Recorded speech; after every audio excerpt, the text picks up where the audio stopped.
Bab 66-67. Seo dingin terpikat cinta pembantu cantik. Di sisi lain pada malam hari, Nita memilih untuk pergi ke kafe tempat dia membuat janji kepada teman-temannya yang ada di Bali. Harap maklum karena dulu waktu SMA dia tinggal di Bali karena sang ayah ada kerjaan di sini dan menetap. Namun setelah lulus SMA, keluarganya kembali ke Jakarta. Nit, panggil Linda teman SMA-nya dulu. Waduh, kangen banget gua sama lu, Lin. Seru Nita karena sudah cukup lama tak bertemu dengan temannya itu. Anak-anak mana? Tanya Nita karena setahunya dia membuat janji juga dengan yang lainnya. Mereka bentar lagi juga bakalan dateng kok. Tuh mereka, seru Linda saat melihat teman-teman lainnya pada berdatangan. Wah, ada siapa nih? Ratu jagat di sekolah yang buat banyak cowok patah hati karena ditolak. Ucap salah satu teman Nita dan hanya diberikan senyuman oleh Nita. Gua kangen sama kalian, seru Nita dengan hebohnya. Harap maklum karena dia termasuk orang yang heboh sendiri dan cerewet. Mereka pun nongkrong dan sesekali bercerita banyak hal. Bahkan waktu sudah malam dan hampir jam 11 malam. Namun mereka masih saja asik dengan tongkrongan mereka. Di sisi lain Simon, Mike, Willy dan juga Neil memilih untuk pergi juga dari villa menghabiskan waktu masa muda mereka. Daripada mengganggu Pak Sutri yang sedang bermesraan di villa itu. Itu bukannya Nita ya? Kok dia udah di sini? Seru Simon yang tak sengaja matanya melihat Nita sedang bercengkraman dengan teman-temannya. Ucapan Simon tadi pun membuat atensi ketiga sahabatnya itu. Membuat ke arah di mana Simon memberitahukan keberadaan Nita. Apalagi Neil yang terkejut dengan ucapan Simon tadi pun segera melihat ke arah di mana Simon memberitahukannya. Dek, seketika tatapannya menuju ke arah tersebut begitu lama. Dia tidak berpikir kalau wanita di masa lalunya akan datang lagi. Neil bahkan berharap tidak bertemu lagi dengan Nita karena jujur hatinya masih tidak bisa untuk mengatakan baik-baik saja. Sudah ayo, ucap Neil mengalihkan atensi yang lainnya.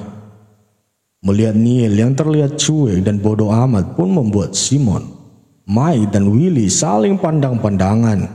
Namun setelah itu mereka pun mengikuti Neil menuju ke meja mereka. Gila, Nita tambah cantik aja ya, sahut Mike mencoba mengompori Neil. Namun sayang wajah datar Neil tetap saja tidak berubah. Sedangkan Nita tidak tahu kalau ada Neil yang lainnya karena terlalu asik mengobrol dengan teman-temannya. Lo berapa lama liburan di sini, tah? Tanya Linda, teman yang paling akrab dengan Nita. Mungkin sih cuma 4 hari, soalnya gua kesini itu cuma mau jaga istri dari kakak sepupu gua yang pernah gua bilang ke lo.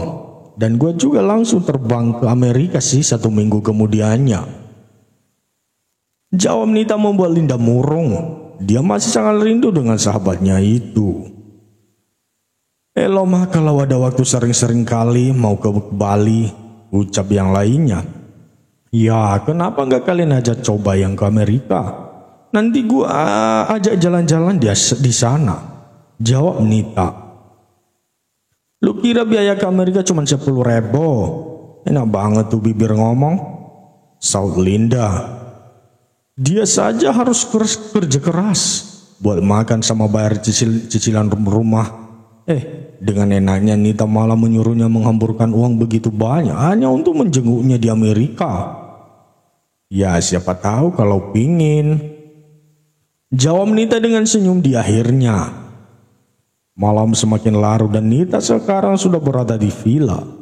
Itu pun karena Gavin yang meneleponnya dan menyuruhnya untuk segera pulang. Kalau tidak Gavin akan mengadu ke bundanya Nita karena sang anak pulang larut sekali. Capeknya, seru Nita menjatuhkan tubuhnya di kasur empuk sebelum mandi menanti. Kok gua tadi kayak ngelihat ada Kak Neil ya? Gumam Nita penasaran. Tapi kenapa juga coba dia ke sini? Nggak mungkin sih, gumamnya lagi sedikit ngelantor. Kan Niel sekarang kabarnya gimana ya? Apa dia punya gebetan baru? Pasti sekarang pacarnya cantik banget. Sekarang kan Niel kan tampannya mana mungkin tidak tampan. Kalau aku aja sampai kelepak-kelepak. Gumamnya lagi berbicara sendiri. Kak, kamu udah move on ya dari aku? Seru Nita dengan air mata yang tiba-tiba saja jatuh dari pelupuk matanya. Ih, apaan sih nih, kok basah? Hujan deh kayaknya. Gumamnya kemudian tiba-tiba saja dia bangkit dari tidurnya. Setelah itu dia membersihkan tubuhnya kemudian berbaring hingga terlelap karena dia cukup capek. Dia juga merasa pusing kepalanya akibat alkohol yang dia minum sebentar tadi. Sedangkan Niel memilih berada di sebuah bar untuk menenangkan pikirannya. Hatinya sudah mencoba untuk mencegah rasa itu datang kembali. Namun saat melihat Nita tadi, Niel tidak bisa berbohong. Kalau dia bisa melupakan Nita karena nyatanya dia sama sekali tidak bisa melupakan cinta pertamanya itu. Makanya Niel tadi izin sama teman-temannya. Beralasan ada pertemuan sebentar dengan teman kuliahnya yang kebetulan berada di Bali. Untung saja paginya tadi Niel sudah mengatakan hal itu sehingga semuanya pun percaya. Nita, gimana caranya gua bisa lupain Allah? Gua capek harus terlihat baik-baik saja padahal gua butuh Allah. Gumam Niel dengan badan yang sudah mulai mabuk. Dia berjalan sempoyongan menuju ke mobilnya. Loh, El, kok lu di sini? Tanya Simon yang kebetulan akan masuk ke dalam klub tersebut. Niel tak menjawab dan tetap berjalan. Menuju ke mobil yang membuat Simon hanya bisa menggelengkan kepalanya saja. Janti-janti kalian masuk dulu ya, nanti Kakanda temui. Ucap Simon karena di kanan kirinya ada dua wanita seksi dan menor sekaligus sekali riasannya.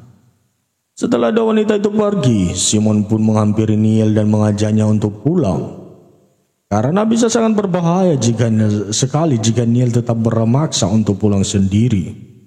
Masuk buruan, seru Simon mendorong tubuh Niel. Kemudian Simon mengemudikan mobil sahabatnya itu menuju ke villa mereka. Setelah sampai, Simon langsung membopong tubuh tersebut. Baru saja masuk ke dalam sudah disuguhi oleh Mike dan Willy yang sedang bermain game di villa.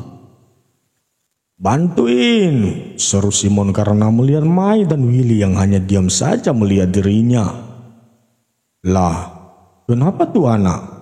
Tanya Mike menghampiri Niel. Biasa lagi galau kayaknya.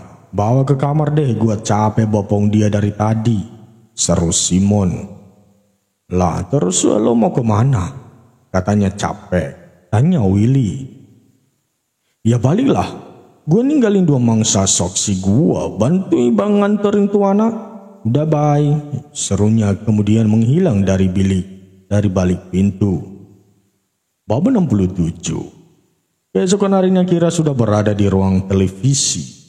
Setelah mengantarkan sang suami berangkat kerja, sampai di depan pintu karena Gavin yang melarang sang istri untuk terlalu jauh mengantarnya. Kak, nggak mau jalan-jalan nih? Tanya Nita yang merasa bosan berada di villa saja. Sayang sekali baginya kalau sudah di Bali namun tidak jalan-jalan menikmati indahnya suasana Bali.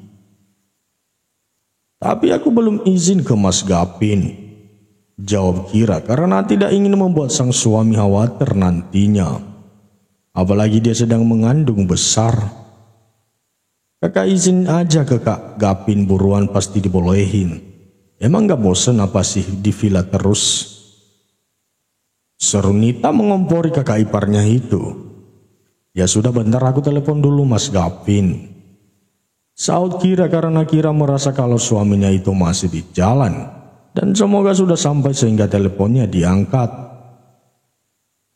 Der. Hanya dering saja yang terdengar membuat Kira berpikir kalau sang suami pasti sedang di jalan dan tidak melihat HP-nya. karena sangat bahaya sekali jika bermain HP di jalan. Jadi juga ingetin buat semuanya jangan main HP kalau sedang berkendara karena bisa membahayakan diri sendiri dan pengguna lainnya ya. Namun baru akan menutup telepon tersebut, tiba-tiba terdengar suara dari seberang sana di mana Gavin mengangkat telepon tersebut. Gavin. Halo sayang. Kira. Halo mas, aku ganggu ya? Gavin. Enggak kok, ini mas baru saja sampai dan ketemu Max. Max memang menyusul hari ini karena acara tersebut dan mungkin akan menetap hingga liburan Gavin selesai di Bali. Hitung-hitung untuk refreshing juga karena Max sudah terlalu sering bekerja hingga lupa caranya refreshing. Kira, oh Gavin, kenapa telepon sayang? Ada masalah kah? Kira, enggak kok mas, aku cuma mau minta izin buat keluar sama Nita. Bosan di villa terus. Mendengar hal itu Gavin pun diam. Dia sebenarnya takut jika sang istri tidak keluar dengannya karena kondisi sang istri yang sedang hamil besar. Namun Gavin juga kasihan melihat sang istri yang pasti akan bosan karena Gavin akan cukup lama hari ini. Kira, mas? Gavin. Ya udah nggak apa-apa, tapi ditemani sama teman-teman aku ya sayang. Nanti aku pinta mereka buat temanin kamu. Kira, tapi kan mas? Gavin, iya atau tidak sama sekali. Ucapan Kira tadi dipotong oleh Gavin. Dia lebih baik menitipkan istrinya kepada sahabat-sahabatnya yang terlihat seperti pengangguran saja di sini. Daripada mereka hanya diam di villa, lebih baik dia suruh untuk menemani sang istri saja. Kira, ya udah aku mau, kalau gitu semangat ya kerjanya suamiku. Setelah mengucapkan hal itu, Kira langsung menutup telepon tersebut karena malu. Padahal dia sudah sering memanggil suaminya itu. Tapi entah mengapa dia tiba-tiba saja malu. Sedangkan Gavin yang mendengar panggilan sang istri itu pun hanya tersenyum sumringah dibuatnya. Melihat tingkah sang istri membuat Gavin ingin segera pulang saja. Gavin pun tak lupa mengabari para sahabat-sahabatnya yang tebakannya begitu benar sekali, di mana para sahabatnya baru saja bangun dan sedang berbaring di ruang televisi, di mana mereka begitu menyedihkan sekali. Willy, ada apa Pak Bos? Gavin, kalian lagi ada kerjaan dah? Willy, enggak, kenapa? Gavin, gua minta tolong buat temanin istri gua jalan-jalan. Dia bilang bosen di rumah, jadi gua kasih tugas buat kalian jaga istri gua. Kalau bayaran tenang, nanti gua transfer ke rekening kalian. Willy, bentar gua tanya anak-anak dulu. Kemudian Willy pun memberitahukan perintah dari si Gavin itu dan langsung diiyain oleh semuanya. Lumayan bukan bisa jalan-jalan tapi juga dapat gaji. Willy, oke kita setuju. Gavin, kalau gitu kalian siap-siap saja. Gua udah bilang ke istri gua kalau kalian bakalan jaga dia, oke? Setelah mengucapkan itu, Gavin pun menutup teleponnya karena dia akan sangat sibuk sekali hari ini. Ayo Max, segera kita kerjakan pekerjaan ini agar aku bisa segera balik. Sahut Gavin berjalan mendahului Max. Max yang mendengar hal itu pun hanya bisa menggelengkan kepalanya melihat kelakuan sang bos yang bucin dengan istrinya itu. Willy dan yang lainnya pun segera bersiap-siap. Takut jika bu bosnya akan menunggu lama. Kasihan soalnya sedang hamil besar. Gimana kak? Tanya Nita harap-harap cemas. Boleh, ayo kita siap-siap dulu, ucap Kira dan disambut senang oleh Nita. Yeay, akhirnya bisa keluar sama Kak Kira. Seru Nita kemudian menuju ke kamarnya untuk mengganti pakaian yang lebih santai lagi. Tak lama baik Kira dan Nita sudah keluar dari kamar mereka dengan pakaian masing-masing. Kira begitu terlihat anggun dengan dress di bawah lutut, berwarna biru muda dengan corak bunga dan topi yang menghiasi kepalanya. Sepatu putih yang sangat cocok dengan pakaian sekarang. Jangan lupa tas kecil namun harga fantastis juga bertengger indah di bahu wanita itu. Terlihat simpel namun sangat enak dipandang dan elegan. Sedangkan Nita terlihat lebih modis dengan jeans panjang dan kaos polos dan topi juga untuk menutupi wajahnya dari matahari. Dia terlihat lebih tomboy namun keduanya sangat-sangat cantik sekali. "Udah siap, Nit?" tanya Kira dan diangguki oleh Nita. "Udah Kak, ayo." Baru saja akan keluar, tiba-tiba bel berbunyi menandakan ada yang datang.